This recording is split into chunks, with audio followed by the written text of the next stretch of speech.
От 8 ноември до 14 ноември 2015 година се проведе петата работна среща в Румъния по проект "Младите граждани на Европа – нашето бъдеще. Пътят на разбирателството, израстването и знанието" по програма Еразъм Плюс.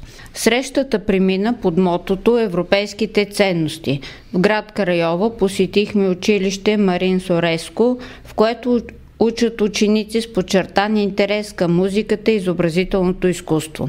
След топлото посрещане посетихме уроци по румънски език, музика, художествена керамика, моден дизайн. Участниците в проекта рисуваха керамични плочки, проектираха модни дрехи. Госпожа Каролина Гранчарова, учител по английски език в спортно училище Георги Бенковски, изнесе урок за европейските ценности. В административната сграда на кметството разгледахме залата за обществени изяви. Посетихме и университета в града, в който учат около 11 000 студенти.